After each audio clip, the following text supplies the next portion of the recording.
to the Ghost of Harrenhal. My name's Simon. And I'm Mackelly. Thank you for joining us for episode 114 of our chapter-by-chapter book review of A Song of Ice and Fire by George Martin. Today we'll be discussing chapter 40 of A Clash of Kings. That's Daenerys 3. As always, we're going to chat about the chapter and try not to spoil any future plot points for you. And hopefully, we'll provide you with some entertainment along the way. We'll summarise what happened, discuss our thoughts on it, provide some useful background, compare it to the television show, indulge in a little pedantry, and cover some relevant news and listener correspondence. Be sure to check out the show notes. They'll provide additional information about the characters and geography of this chapter. Particularly helpful if you're not reading along. How are you, Mackelly?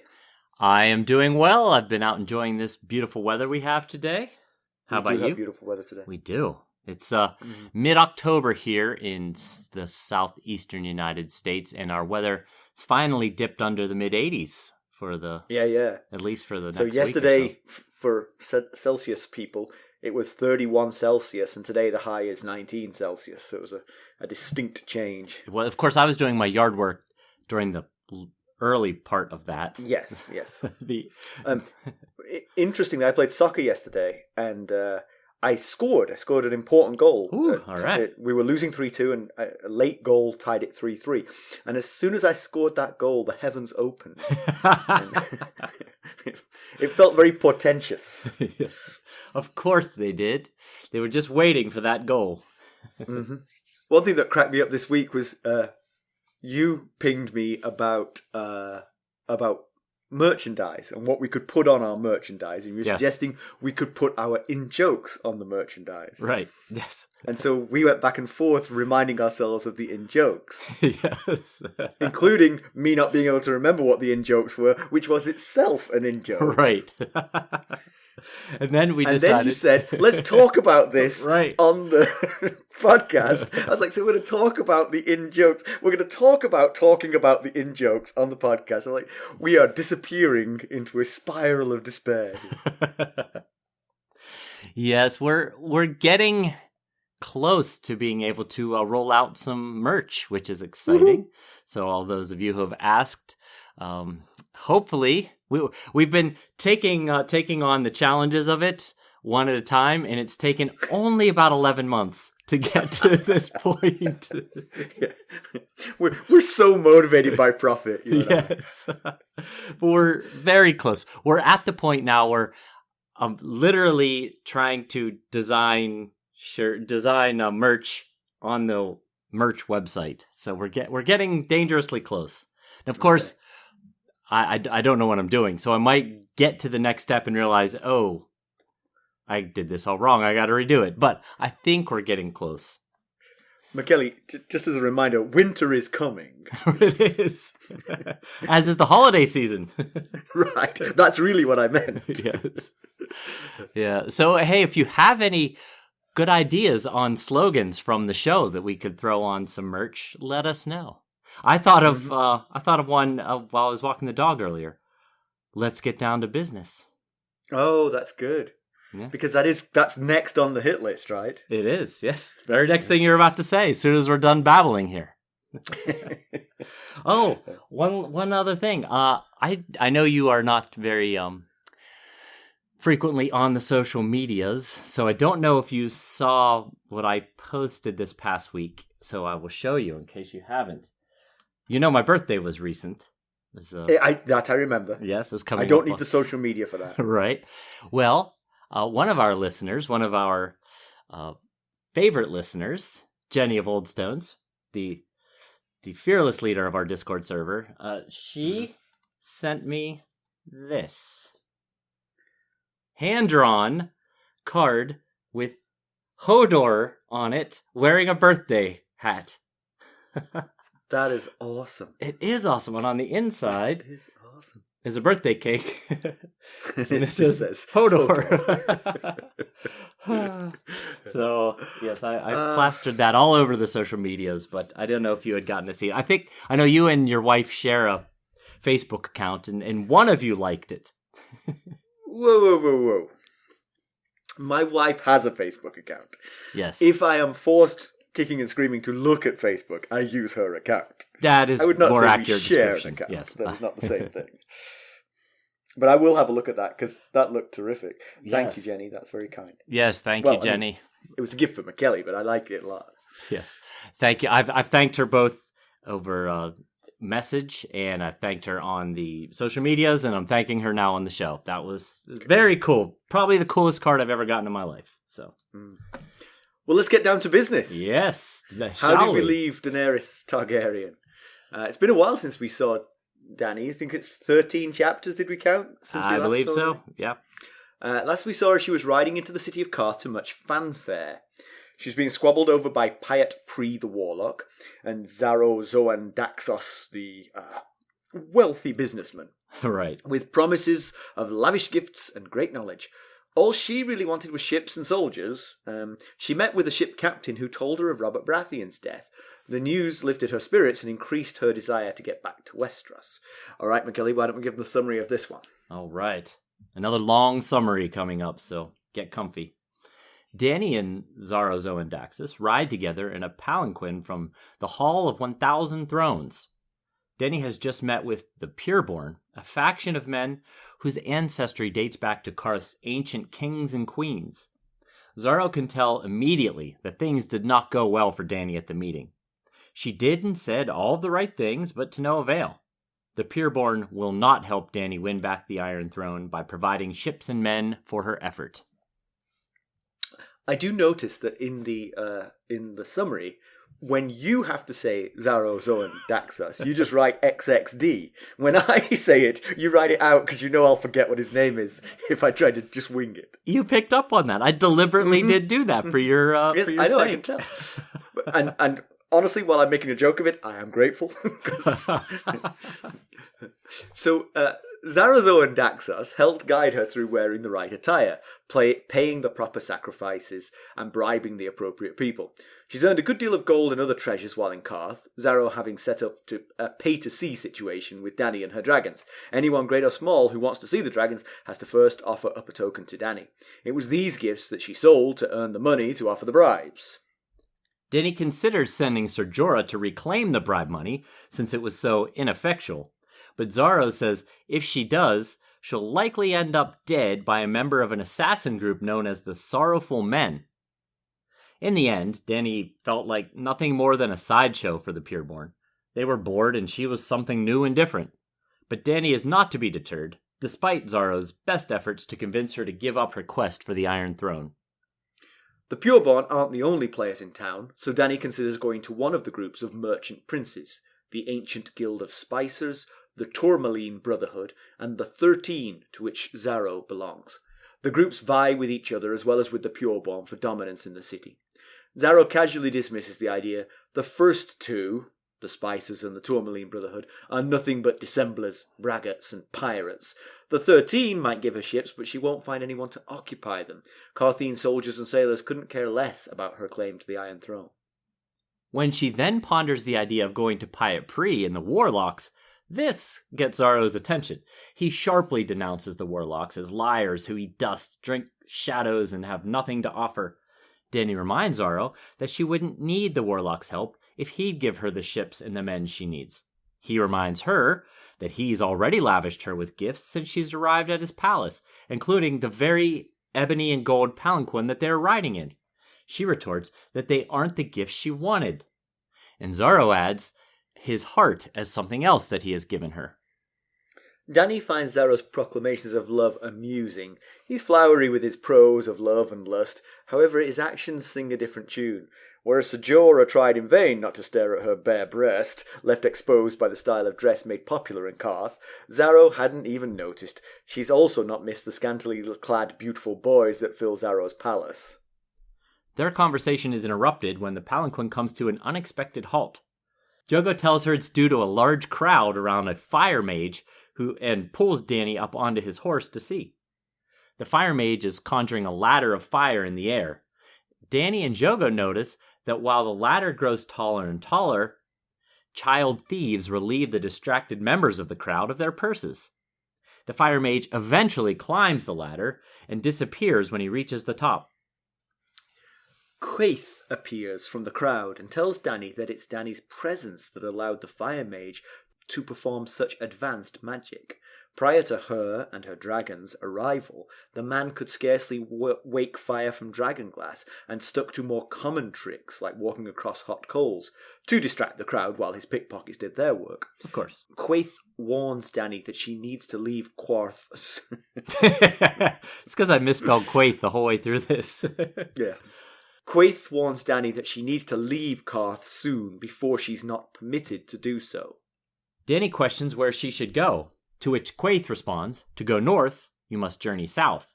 To reach west, you must go east. To go forward, you must go back. And to touch the light, you must pass beneath the shadow.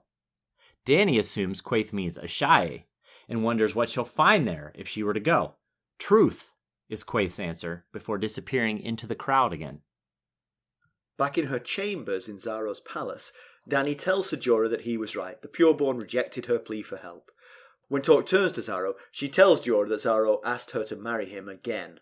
Jorah knows why. It has little to do with love or lust and more to do with a little Qarthine marriage custom. On the day of their marriage, a husband and wife can ask the other for one token of love from their worldly possessions, which cannot be denied. Jorah points out, much in How Mullen fashion, that one ship wouldn't help Dany's cause much, but with one dragon, Xaro can rule the city. Dany ruminates on this news while telling Jorah of the events in the street and Quaithe's warning. Jorah is all for leaving Qarth, but not for Asshai. He wants to go even further east to keep Dany away from those who might do her harm. Dany prefers to go west towards Westeros, possibly to Illyrio Mopatis for help and shelter, as she and Viserys did before. She knows Illyrio is rich, maybe he can hire her the swords and ships she needs to reclaim the throne. Jorah points out that she can't roll into Westeros with a foreign force and expect to be welcomed and supported by the people. If anything, it'll unite the currently fractured realm. Dany decides that tomorrow Jorah will go to Pyat Pree. Oh. Much to the chagrin of Xaro. We'll be right back. Hello, friends. Are you ready to make some unforgettable memories? Well, if so, consider the Marriott Bonvoy program. Discover the perfect destination for your summer getaway and unlock exclusive deals on luxurious accommodations. With our affiliate partnership, you'll enjoy unbeatable savings and a seamless booking experience. Don't let summer slip away. Visit Marriott Bonvoy today and make this vacation season one for the books. Use our Ghosts of Harrenhal affiliate page to check it all out and buy Bonvoy points or give some as a gift. The link to our page is in the show notes. Yes, that will be. I mean, we don't know that. Right. But... So actually, you wrote this summary, and it's well played, sir. Thank you. I'm proud of your efforts here. But you actually, at the very last line of this chapter, was confusing to me. She's telling Jorah to go to Pyat Pree. I read it the other way round. It's not clear. Yeah, it's definitely not clear because it doesn't say someone said. Right, but by English grammar, it is her saying it to him. I just didn't think it made as much sense. But I couldn't believe Jorah would say it to her. Right, exactly, yes. Right. And so I based it off of which voice Roy Dotrice used in the audiobook. He used Dany's voice, so I was like, okay, I'm going with Dany on this. Right, because when the speaker changes, you have a new paragraph. So in the written book, it isn't a new paragraph, so it's still Dany speaking. So right. What you've got is correct, but I couldn't quite parse it, and it didn't make sense either way. I mean, I thought surely it's Dany that needs to go see Pyat Pree. Why would he care about Jorah? But the alternative of Jorah saying, you know what we should do? We should go and dabble with warlocks. Right. Does not seem like fitting for something for Jorah to say. I think she's saying, you go set this up. Like, I want you to set up a meeting for me. I actually had a third interpretation, which was she was talking to her dragon. She has a dragon on her shoulder during this. And I thought, it's time for you to go and see Pyat Pree. I literally thought that. I was like, well, maybe. Who's talking to whom here? Exactly. Maybe it was the dragon. Oh my God, you can talk. Your first words are go see Pyat Pree. What does this mean? I think it was like a have my people talk to your people type situation. Right. So Dany is living the fine life after the privations of the Red Waste, and that's got to feel good. I mean, she led a difficult childhood, but it was always somewhat pampered. I mean, they may have been beggar prince and princess, but they were prince and princess, you know? Right, yes. They did, I mean, I'm sure there were gap moments when they were probably living on the streets and stuff, but they did, beg and flatter. I think Dany mentions in this chapter that Viserys would have to beg and flatter people to take them in and take care of them for a while. But it's funny that like you said, she is living the finer life here. She's got a lot of luxury and opulence around her, but she also thinks to herself that maybe she should return to Vase Teloro, which is the city of bones where they hung out until Pyat and Xaro and Quaithe were brought to them. And she considers that giving up. She considers that quitting on her task. But there's a little bit of merit to it. She can't really move too far forward until the dragons are grown enough to be of use anyway. Right now, they're basically... they can open some doors for her because they're unique, like her getting her visit with the Pureborn, but they're also major liabilities because, as Quaithe said last Dany chapter, everyone who sees them is going to be jealous and want them. Right. So it also puts a target on her.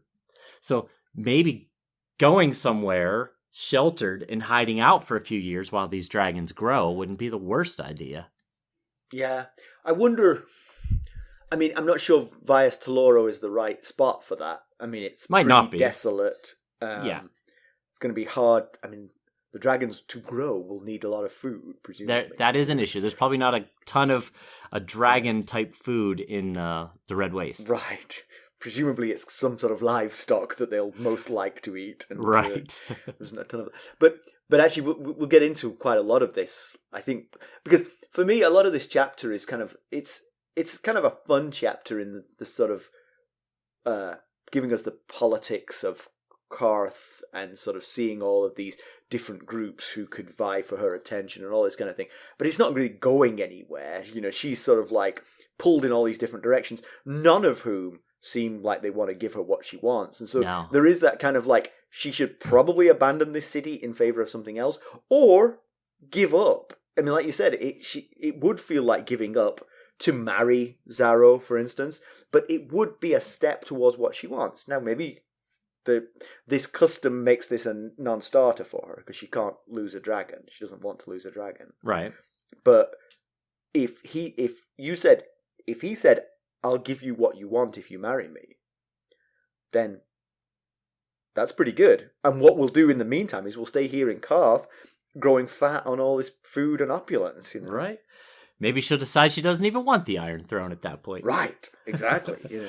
Yes, I think you're right. I think the point of this chapter is that she's not going to get what she wants in Qarth, pretty much even if she's willing to give more than she wants to give. I just don't think anybody in Qarth is going to give her what she wants. But is that just Qarth, though? I mean, isn't this going to be the same everywhere? I mean, what does she have to offer? She's going to say, look, I'm going to be the Queen of Westeros. It would be good to have me as a friend.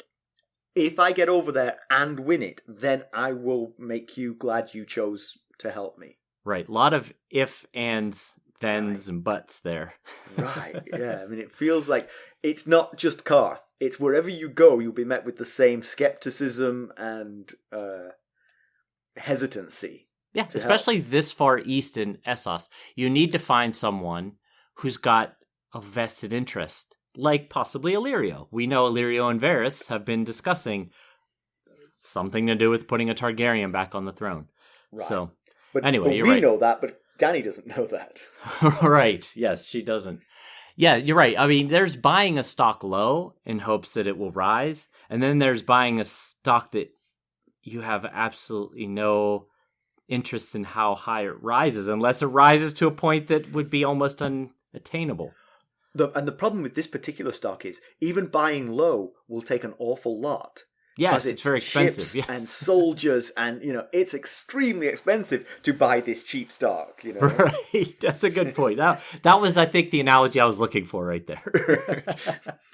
and yeah, I mean, she'll reward you many times over if she's successful. But for her to be successful, you're going to have to provide her an awful lot. Yes, high buy-in to reach that benefit.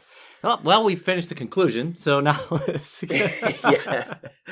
But she does mention that she has no clue how to train in dragons. I mean, just being blood of the dragon doesn't actually tell you how to train them or, care for them. Right. I think we maybe mentioned this in the chapter where the dragons hatched. Is like, right. Did they come with a book of how to train your dragon? Did Jorah provide that in his wedding gift of books for her? I think that might have been what we mentioned. But I mean, she seems to be doing okay. She said, I think in this chapter she mentions that they've doubled in weight. So they're heading in the right direction. Raised to Loro. Yeah. Right. But she also thinks it's going to take several years before they're of any real use to her. So Right. So what do you do? I mean, yeah, okay. I'm getting ahead of myself here in this discussion. But so she's wearing the traditional Qartheen dress. And she does that because Xaro says that the Pureborn are never going to listen to a Dothraki. Right. But he's kind of misread the Pureborn on this. They are always going to listen to her because she's got dragons. They are wealthy and aristocracy and lazy and dying for something new to be presented in front of them. They were always going to listen to her. Yeah, you got a good point there. They probably... She couldn't have done any worse had she come in her Dothraki garb, right? Because she got like 0 votes. So right. So and her bribes went nowhere. Right, but there is. I think the reason he says this is because there is some bad ancient history between the Qartheen and the Dothraki. Because after the fall of Valyria, I think this was mentioned in a background chapter, maybe toward the end of a Game of Thrones. But anyway, after the fall of Valyria, the Dothraki ventured southeast and destroyed all of the Quaithe cities, which is what the Qartheen are, their ancestry is from, the Quaithe people. And one of those cities, of course, being Vaes Teloro, which is where Dany was earlier. The only Quaithe city that they did not destroy was Qarth, because of the huge walls and the lack of appetite for sieging that the Dothraki have. Yeah, and of course, yeah, you make a good point. When she's dressed up like this, it's easier to see her Valyrian blood. She's the purple eyes and the silver hair stand out when you're not scruffy and dirty. Right. And showing that, of course, not only does it show I'm from the blood of old Valyria, but it also distances her from any bad blood with the Dothraki. But again, she got absolutely nowhere, so she could have not bothered with all this. And that's where Xaro perhaps misread. Yeah, in fact, she thinks it did nothing. I might as well have shown up naked. Yeah. Maybe I should have shown up naked. Yeah. So she's weighing up all these other options, between so the politics of Qarth is you have the Pureborn, who are these, landed gentry of Qarth. Then you have the Spices, the Tourmaline Brotherhood, the 13. And it's not crystal clear exactly what these... I mean, the Spices obviously are spice traders. The Tourmaline Brotherhood are gem merchants. Maybe. I guess. Possibly, yeah. And then the 13, it doesn't say what they are exactly, but they're obviously... They seem like they're the wealthiest merchants, is what it feels like. Possibly. Of a more general case. And then you've got the warlocks. What are they called? I've forgotten their name. The Undying Ones. The Undying Ones. Oh, I missed that. And then you've got the Undying Ones, who, are also a force of power in this city. But it feels like none of them have much control over the others. It feels like power is dispersed amongst all these groups, and so none of them have ultimate rulership. Right. So, very much so. It's very different than Westeros, where you could go into King's Landing like Jalabar Zo did, the Summer Islander, he was a deposed prince, and he went to Robert Baratheon, the king of Westeros, and said, "I need your help." She doesn't have the luxury of going to one person to make her plea. But then she does have more chances of a yes. Also true. Yes. But it doesn't seem that she does have much chance. It just feels like none of them can really offer her what she wants, or at least none of them seem willing to offer. It feels like quite a few of them have the resources to offer what she wants, but none of them are willing to take this big of a risk on a teenage girl who happens to have some weird pets. You're right, and she also seems to misconstrue merchant ships with warships, because she keeps asking Xaro for his ships, and he keeps telling her, I don't have warships, I have trading ships. And, of course he's rich enough, he could buy warships or have them commissioned or whatever, but he says, I've told you multiple times, I'm not a maker of war. War is bad for trade. And she said, I didn't ask you to take up a sword. Just lend me your ships. But there's a difference between a trading galley and a warship. It sort of depends what she intends to do, of course, because if she's going to take a force large enough to win Westeros with her, she probably does need warships, because she needs to control the sea. But if she's just going to go to Westeros and build consensus amongst the lords and bring people to her, you could do that on a merchant ship. You're right. Do that on one merchant ship. You're right, if that's the way she went about it. But I think now that Robert's dead, she has this desire to make it all happen very quickly. She wants to go try and take the throne now. Which, if she knew how much turmoil the realm was in, she might realize she really could take it right now. Right. Yeah. At least take King's Landing with not a whole lot of effort, because we all know Stannis is gonna wait her out. He'll be still waiting around by the time she goes from Qarth all the way to King's Landing. He'll still be besieging Storm's End. So the Pureborn said no. They bribed 3 men who didn't really come through on their bribes, and this is why she threatens. She wants to send Jorah around to get her bribes back. Right. The 3 men she bribed were Mathos, who said nothing at all, Wendello, who praised the way she spoke, and Egon Emerus, the Exquisite. He said no, but he wept. And Xaro talks about how weeping is the done thing in Qarth. Right, it's the cool thing to do. He actually thinks she should have wept for the Pureborn, because that would have actually helped her cause. But again, I think there was never anything that would have helped her cause. No. They just wanted to see the dragons. I don't think tears were the answer here. Now, we presume that Xaro told her who to bribe. You'd think he would be like, you need to bribe these particular people, not just bribe any of them. So did he know it was going to amount to nothing? Did he make sure it amounted to nothing? Because it's certainly in his best interest for her to fail. It makes her more dependent on him. Good point. And also he has helped her to gain money by sort of arranging these visits the way she gets paid. So then maybe it makes sense for him to then make sure she blows that money so she doesn't start to build up her own wealth and get out of here off her own dime. He was watching all this wealth come in, and he was like, how can I get rid of all of her money? Yeah. So she wants to send Jorah to get the money back, but Xaro says that what will happen is the sorrowful men, who are this band of assassins, will come to kill her.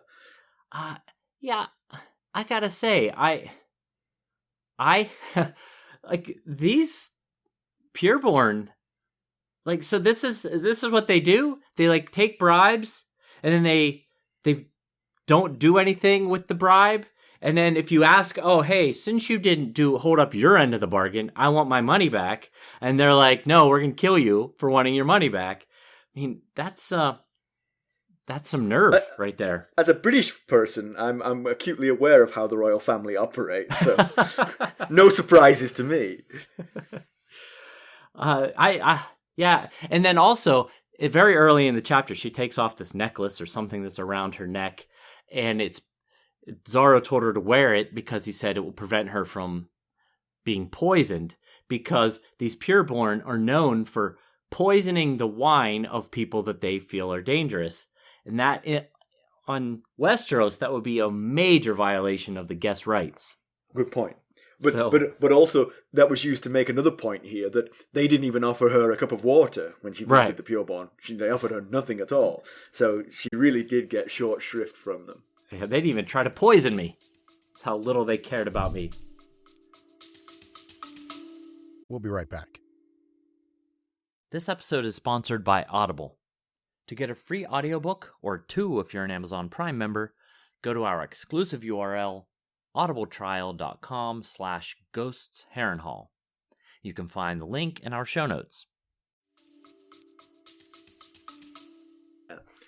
So what can Dany do? I mean, Xaro keeps lavishing her with quite ridiculous gifts, including the palanquin that they're riding in. Right.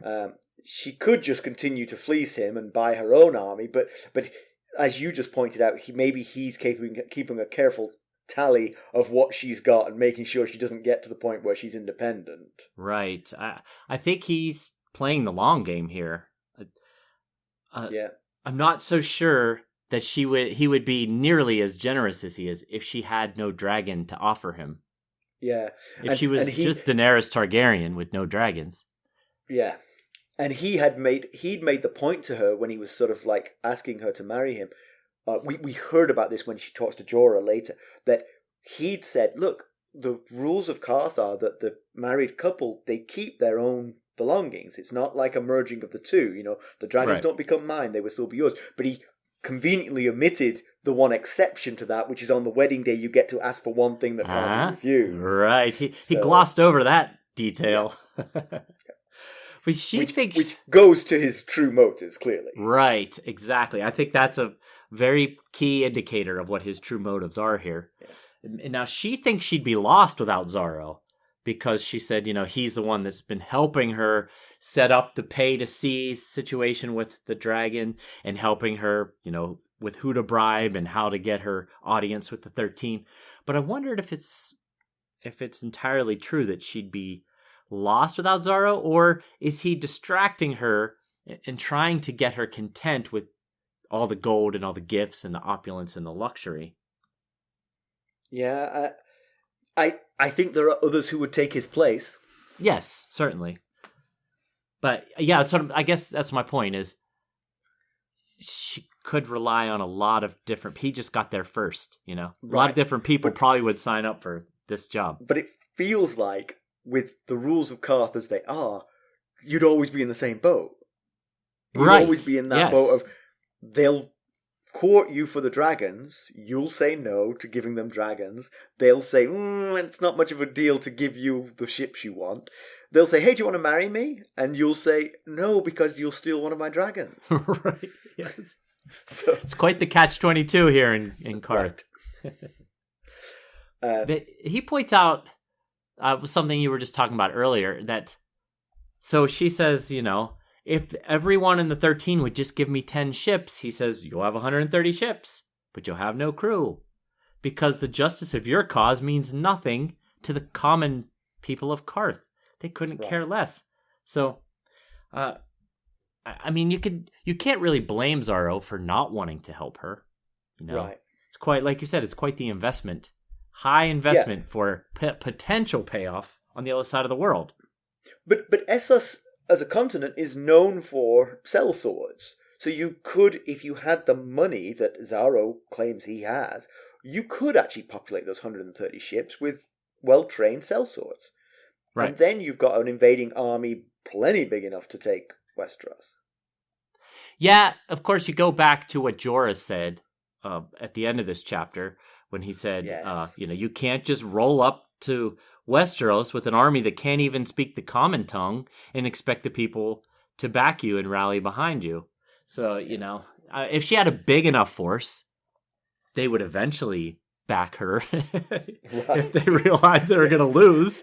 there's sort of like a graph here where it starts. They won't care because you're so small. Now they're going to fight you because you've got so small. Now you've got so big that they're not going to fight you. Right. Yes. There's definitely a bell curve situation there.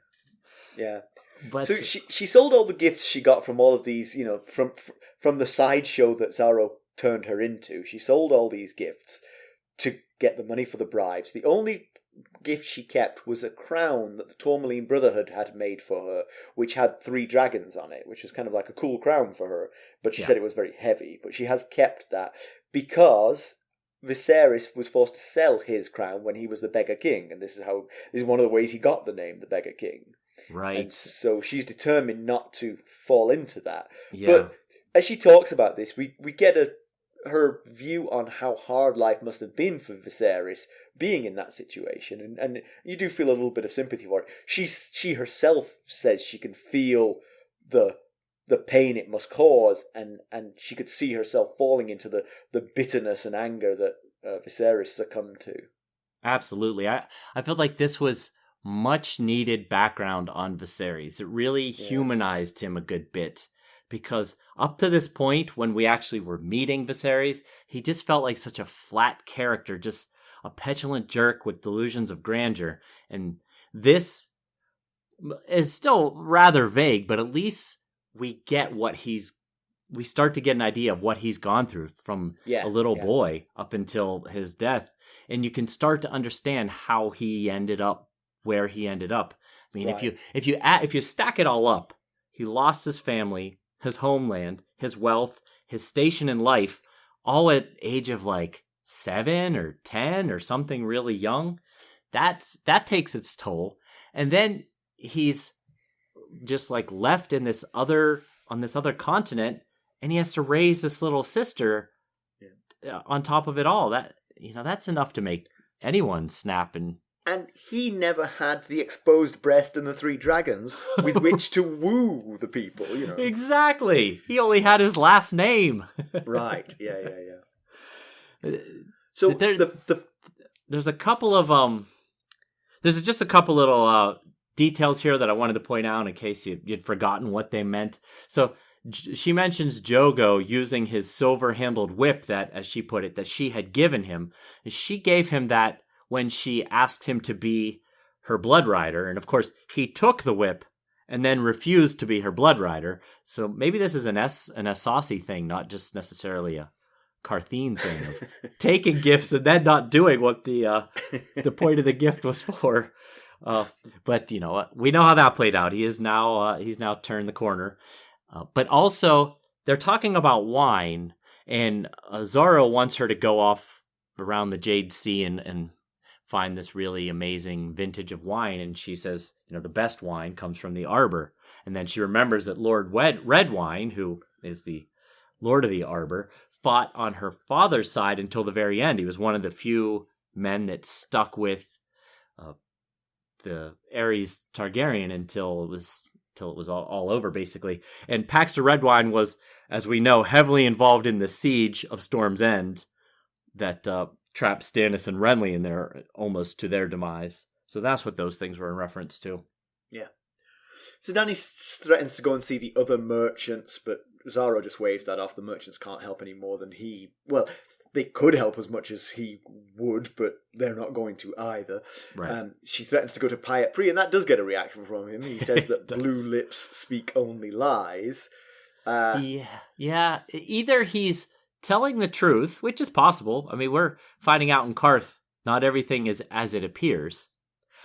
And he's just trying to protect Dany. Or he's afraid that they're going to dispel something that he's been feeding her, that he doesn't want her to realize is false. Or, I mean, similar to what you just said, they're actually going to give her what she wants. Oh, true. Yeah, it's possible. I mean, that maybe is why he's trying to prevent this, because maybe they are the one group who would do this. Perhaps. I think we're going to mention this in a little while, but just at this point in the story, we see the fire mage building the fire ladder into the sky. Yeah. And Quaithe, when Quaithe intercepts Dany at that point while Dany's watching, and she talks to her, Quaithe says, this fire mage didn't used to be able to do things like this. He was, just an amateur. The best he could do was walk through hot coals. Now he's doing something spectacular. I mean, he climbed a ladder of fire and disappeared when he got to the top, as did the ladder, which is 40-foot ladder. Right. Like that's some magic right there. It is. And Quaithe says that's because of the dragons. The dragons have turned him from a amateur pickpocket prestidigitator into someone who's got genuine magic up his sleeve. And so perhaps the warlocks are going to say, oh boy, we'll go to the ends of the earth with you, Dany, because you've got something that turns us from where we used to be to where we've always dreamed of being, you know? Right, absolutely. Yeah, I was thinking about the relationship between the dragons and the magic as well. I didn't factor in the warlocks. That's a good point. Yeah, I was thinking about... So she's saying that...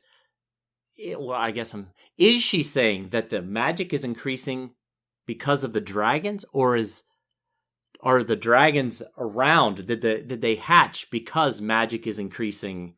You know, the presence of it is increasing. Right. There's a chicken and egg thing. There's a chicken and egg thing there. But I think Quaithe definitely seems to suggest that the dragons are the sort of fulcrum, because it felt like she was saying, since you came to town with those dragons, he's gained these additional powers. And so that could definitely lead the warlocks to, first of all, be the one group who maybe don't want to steal the dragons from her, but actually sort of actually tie themselves to her. We'll come with you. We'll go to the ends of the earth with you.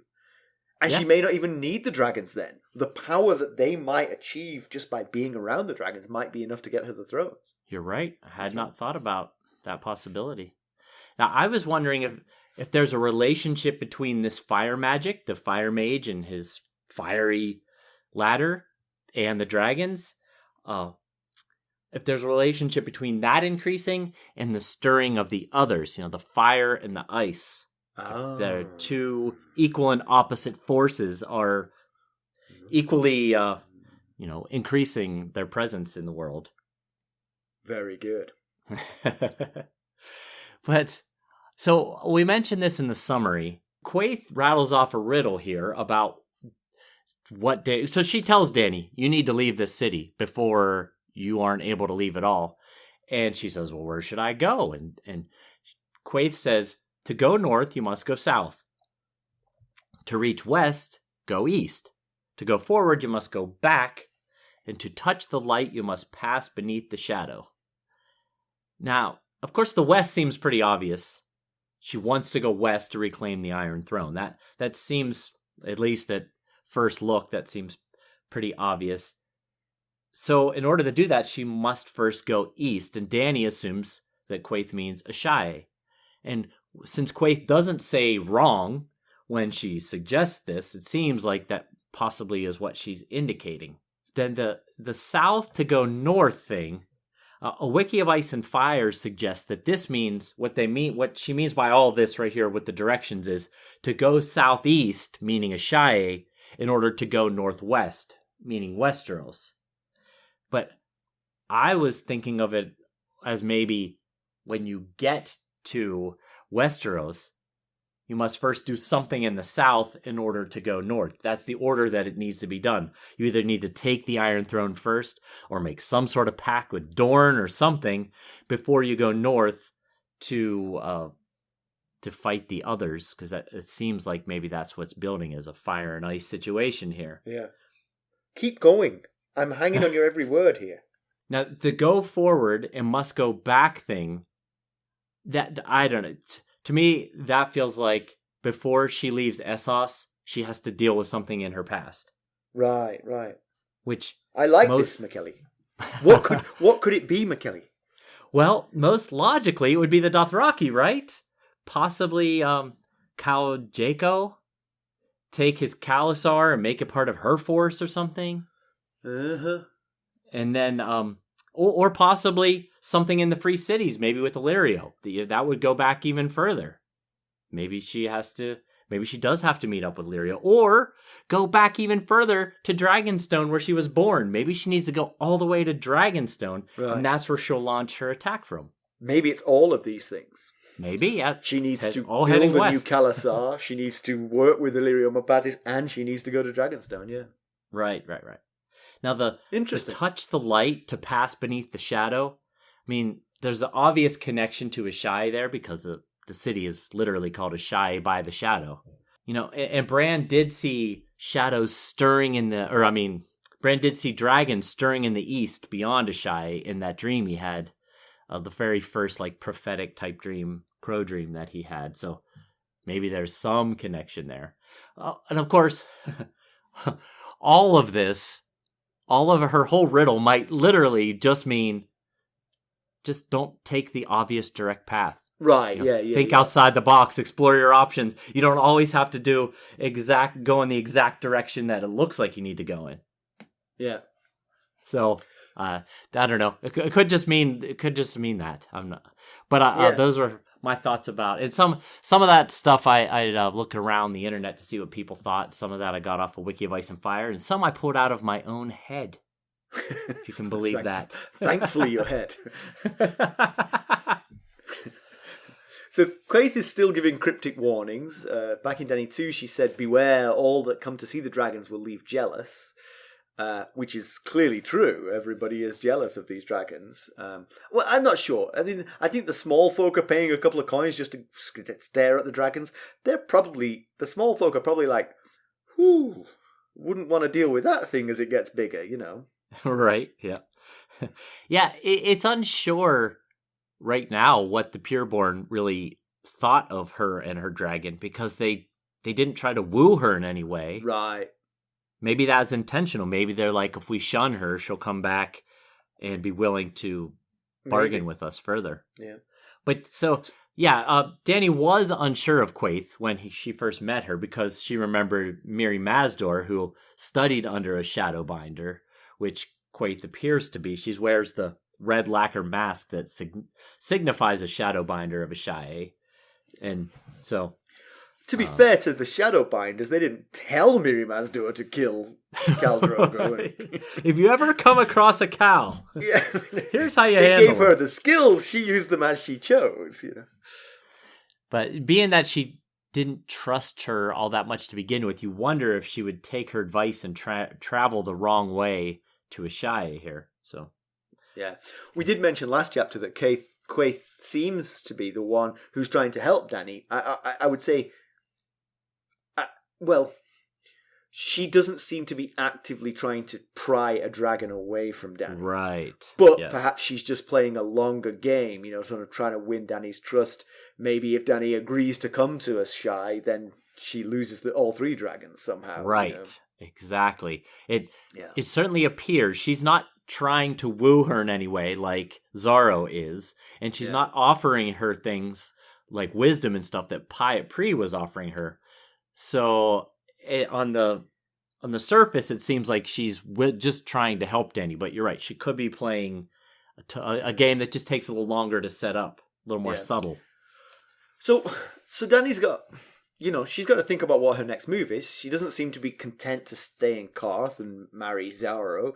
She is talking about going back into the Red Waste to live in a desolate, empty city, which doesn't sound great. She doesn't really want to go to Asshai with Quaithe. It is a good time to hit Westeros. She doesn't know all that we know, of course, but there is turmoil. There are large factions who do not know who to support. Right. The Tyrells, for example. The Martells, for another. Perhaps the Arryns. Right. Yeah, I mean, obviously, Lysa Arryn is trying to stay out of things, but the Vale or Dawn would be a very good place to raise your dragons, in fact. Yeah, right. Because they're isolated, self-contained, semi-autonomous, not affiliated. These are good places to raise dragons. And defensible. If someone said, we need to go there and kill those dragons before they grow, they would find it difficult. Got to get past the bloody gate before you can get into the Vale. Yeah. So going to Westeros now with a small force feels to me like an option. Like we said, if she takes a large enough force, she'll draw attention and resistance. If she takes a massive force, she'll draw attention and capitulation. If she goes now quietly, she could get in and make friends with people. Which is important. Goes back to what Jorah says. You can't just roll in there with a foreign army. Yeah. The question for me is, to do this, she probably would need some emissary in Westeros to lay the groundwork for her. And she may have one, but she doesn't know of one. Right. The one we think she may have is Varys. Because we know Varys and Illyrio Mopatis were plotting to put a Targaryen back on the throne. But she doesn't know. And neither does Jorah, because Jorah didn't in any way seem to indicate that Varys and Illyrio was setting the stage for her reemergence. In fact, he said the opposite. He thinks that Illyrio only has his own agenda, whatever works best for him, for the Targaryen, for Viserys. But to be fair to Illyrio, if he's supporting the Targaryens, then his agenda is to get the Targaryens on the throne, because that's how it pays off. Right. That's the part that Jorah doesn't seem to get, is he might have his own agenda, but his own agenda is to put her on the throne. Right, which is also her agenda, so... Yeah. You know, we heard back in Ario 3 of A Game of Thrones, when they were in the dungeon, Varys and Illyrio were talking of the instability coming too soon.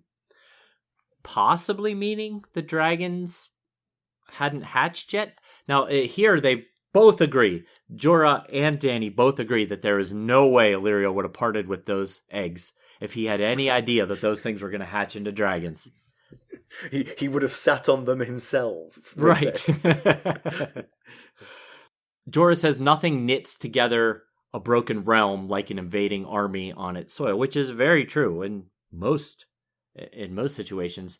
But we know that there's, with all the turmoil in the realm, that there's beginning to be this reminiscing about the last true king that's growing in Westeros. Even Brienne, just last chapter, which was the cat chapter, I believe, she mentioned that Stannis is not the true king, that that Jaime killed the true king and Robert killed his son. And we've heard others mumble and grumble and quietly talk about the Targaryens being the true king. So there is some growing Targaryen allegiance on a quiet level here. So one idea I had was it might be the affordable thing to do might be to get a ship to Pentos, because they're a long way from Pentos here, and easiest route is by ship, which would get her Khalasar used to sea travel, which is one of the obstacles we've mentioned before, is they don't travel by boat, and so getting them used to the idea of traveling by boat might help. Hook back up with Illyrio Mopatis. She probably feels a debt to him for the dragon eggs, but we don't know if that makes him trustworthy. But from Pentos, she could build a bridgehead back into Westeros. So then the thing about being in Pentos is you're a lot closer to Westeros. You could actually go back and forth a little bit. Sort of go over there, make friends, come back again, build your army, go back, make more friends. You know, it could be something... You could even... Especially being that both the Vale and Dorne are coastal areas, you could send Jorah to the Vale, or to Dorne and start laying some groundwork. Absolutely, yeah. And to be honest, if you're wavering on who to support, Dany and her dragons feel like a good one to support. That's true. If you look at those dragons and can imagine what they're going to look like in 5 years.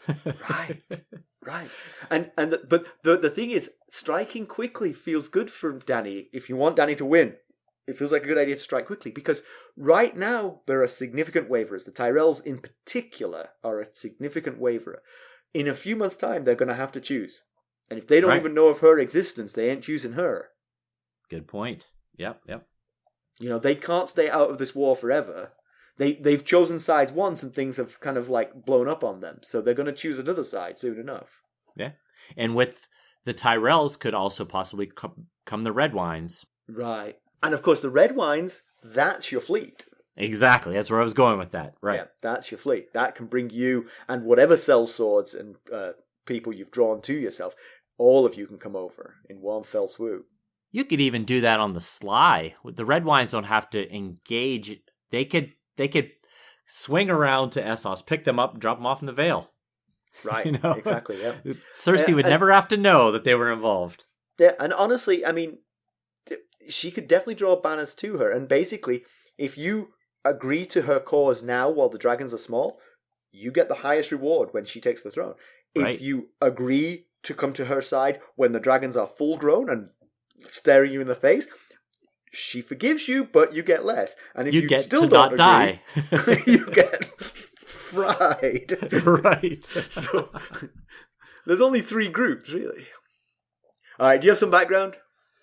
I do have a little bit of background. So Xaro tells Dany that there's a saying that it's easier to milk the stone cow of Pharos than to wring gold from the pureborn.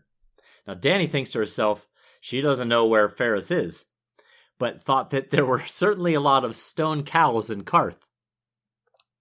Well, luckily, we do know where Pharos is. Pharos is a city on the island of Great Morak, and Great Morak is actually the largest island in the known world. It's located just south of Qarth. In fact, it's the northern tip of Great Morak that nearly meets up with Qarth to create the Straits of Qarth, which is where the Qartheen get most of their money from controlling that strait, because you can't get into the Jade Sea without it. The island pretty much separates the Summer Sea on its western coast from the Jade Sea to its east.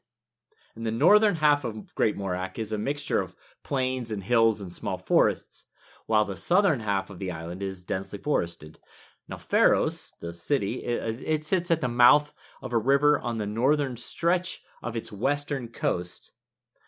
And at the southern point of Great Morak is the city of Port Morak on the Cinnamon Strait, which is the opposite strait from the Straits of Qarth. You know, your this background, when you wrote this and I read it, it got me interested. What is the difference between an island and a continent? Because I was like, Essos is way bigger than Great Morak, you know? Yeah, I guess they haven't found the eastern edge of Essos yet. Well, for what they've found, it's already way bigger than Great Morak. It's not like it's going to get smaller if they find more. But the point is that a continent is the major landmass of a continental plate. Oh, an okay. island is not that. So an island is... So Great Morak is the largest island. You're not wrong. But I was curious about what the distinction was. Yeah. Distinction between because... Yeah, you're right. Yeah, Australia, continent or island? Right. That's a continent because it is the large landmass on a continental plate. Okay. Anyway, sorry, I digress. So, comparison with the television show, Xaro does not seem into young boys in the television show. He seems definitely to have real eyes for Dany. This chapter is sort of like twisted. You don't see this. They're not in the palanquin. What you see more is set pieces in the homes of the wealthy. So the ancient guild of spicers that gets mentioned here in the book is basically subsumed into a single character known as the Spice King. He's very wealthy, but he rebuffs Dany, and they have a long conversation back and forth about, you know, he's in it for profit. He doesn't see the benefits of what she's offering. You know, the risks outweigh the rewards. He admires her passion, but he doesn't see lending her ships as a sound investment. Okay. So Jorah is the one who interacts with Quaithe, and she intuits that he loves Dany. So, wow, she really went way out there. but that's hard when she's just talking to him. I mean, like, right. Unless every time he says Dany, he goes, his eyelids flitter. There's no sense that the magic in the world is increased by the presence of the dragons. That's lost in the TV show, as far as I can tell. There's no mention of Qarthian wedding traditions. Dany rebuffs Xaro just on principle. She basically says, "I'm still married to Khal Drogo." There is a major departure with the book coming, but it falls slightly between this and the next Dany chapter. So rather than sort of spoil, I'm going to wait for the next. I mean, it's a significant departure, so it's not really a book spoiler. Right. But it leads to what happens in the next chapter a little bit, so I'll hold off on that. I'll probably forget by the time we get to the next Dany chapter, but... I'll try and remind you, if I can remember. The Pureborn, they don't sit on the fancy, extremely opulent chairs. Do they? No, the Pureborn don't really exist in the TV show. It's just the 13. I mean, the 13. Oh, okay. Everything is... I mean, so the Spice King is one of the 13. So they just simplify everything in Qarth down to... Sure. And I think Quaithe is one of the 13, and Pyat Pri is one of the 13. So it's just... Tyrion's there for some reason. Right? There's just 13 people in Qarth. Rickon showed up. I didn't have any pedantry. I because not an awful lot's happening in this. You know, it's a lot of lists of goodies that she's received and the people of Qarth. So I didn't get any pedantry here. Yeah, no, I didn't either. One thing I just remembered that I wanted to mention because I didn't pick up on it like the first 6 times through the chapter. It wasn't until my very last time through the chapter I wondered why Jogo says the milkmen are ignoring this fire mage. Oh, how did you miss this? And it was It's only because foreigners. they know that that's where the pickpockets work. I wondered, why does he say that? What is his point with that? It wasn't until like 6 times through the chapter that I was like, oh, they're all foreigners that are being pickpocketed. Everybody watching the fire mage is from out of town. Yeah, exactly. There's It has nothing to do with pedantry. I just remembered that...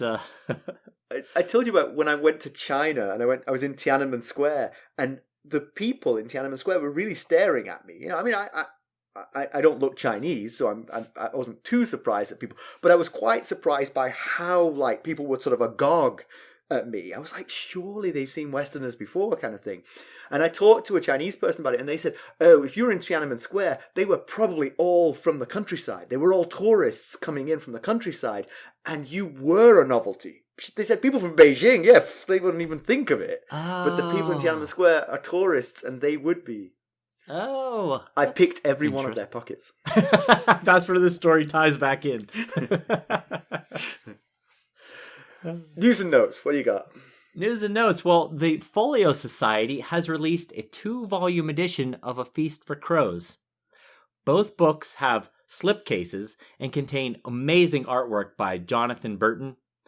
The volumes have 12 full-page and 4 double-page spreads of really beautiful... I watched a video of showing some of them, really beautiful color illustrations. There's 17 illustrated chapter openers and 18 illustrated house sigils. And Volume 2 has 18 family trees as well that are really neatly done. And then Burton also created unique chapter opener motifs for each POV character. So, and if you buy the books, it's a 2-volume set, look inside the slip covers for a cool artistic surprise in there.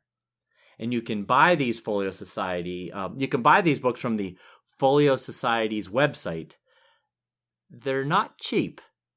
At the moment, they're listed at $215 American dollars, but they are absolutely beautiful. And, you know, holidays are coming, so. Wow. That is not cheap. No, it's not. And speaking of holidays... merch will be a lot more cost effective. Yeah. Yes. If you want to buy something for the holidays, it's not $215. Keep an eye on our social medias for announcements on our merch rolling out. So we got a review from Killer129. Said, fantastic, really good podcast. The hosts do a great job of piquing my interest. That's our goal. Thank you, Killer129. Appreciate that. Thank you very much. So conclusions. Dany's comfortable again, in a way that she hasn't been since Pentos. But just as then, she is a bauble for the wealthy and powerful to squabble over. Only now it's not just because of her beauty and her bloodline, it's also her dragons. Yes, she's got more to offer nowadays. Right. 3 dragons. Qarth, to me, feels kind of like a gilded cage. Yeah. Especially Xaro is trying to distract her with this opulence and luxury, but also to confine her and use her for her these resources, which are her dragons. And certainly Quaithe either believes that or wants to plant the seed of that, because she says, leave soon or you'll never be permitted to leave, you know. Right. Yeah. But the thing that Dany really doesn't know, although she might intuit it from some of the news she's hearing, Westeros is vulnerable right now. And she more has so than it has been in her whole life, basically. Exactly. Right now would be a great time for her to swing into the theater of what's going on in Westeros. Yeah, and as we know, the war is causing some longing thoughts of the previous Targaryen rule. So that might work in her favor. Yeah. She has many of the ingredients that she'll need, but the Qarthians are driving hard bargains, and she's just not getting help here. We've mentioned before that we thought the Tyrells were too fat and too happy to really engage in war, but it seems to be even more true of the Qartheen. Yes, exactly. That was... when I read this chapter, I remember you saying the Tyrells shouldn't get involved in in this war on Westeros because they should be too fat and happy. And I thought, these folks really epitomize fat and happy. Right. Don't want to get involved in war. Especially because it's not even their land. I mean, the Tyrells do have a vested interest in who sits the Iron Throne. These people really don't. Yeah, exactly. Yeah, on the far side of the world, there's really almost no benefit to them. It would take such a long game. I just remembered a piece of pedantry, actually. Jorah says, let's not go to Asshai, let's go east. But Asshai is east. I mean, he said it as if it was a contrast, but I was like, dude, that's the direction. And I didn't really understand it because there isn't much between Qarth and Asshai, really. No, I wondered about Jorah. Is he just wanting her to keep going out more desolate area because he thinks it's the safest place for her to just let's just get you out of where anybody will ever know who you are? Or does he just not want her to make connections and keep her just to himself so that he is her primary touchstone? But that's a reason to doubt him. Yeah, I hadn't really thought of that, but yeah, it's... Because sometimes his advice is just, I don't want you near anybody. I don't want you to talk to anyone. I don't want you to go talk to the 13. They're going to reject you. I don't want you to talk to Xaro. Now, he's right in a lot of instances. Right. How much of it is really looking out for her best interests and how much of it is, I want to be your person. I don't want you to make other connections. Yeah. But Dany makes the point that she believes her destiny is still tied to the comet, and the comet led them to Qarth, and she thinks it must be for some reason. Right. So maybe something's going to happen, but it's hard to predict. Anyway, we've gone over. Let's draw this one to a conclusion. As always, you can reach us at ghost.harrenhall@gmail.com, and you can follow us on Twitter at @GhostHarrenhall. We're on Facebook, Instagram, YouTube, and Discord. And if you would please go out and leave us a 5-star rate and a glowing review, it really would mean so much to us. We love reading those reviews, and it's a great way to interact with us. And it really helps other people to decide to give us a try, and that also helps us out a great deal. So if you please go do that, we will try and read your review on a future episode. Definitely. Thanks for listening. Thanks. Bye. Bye.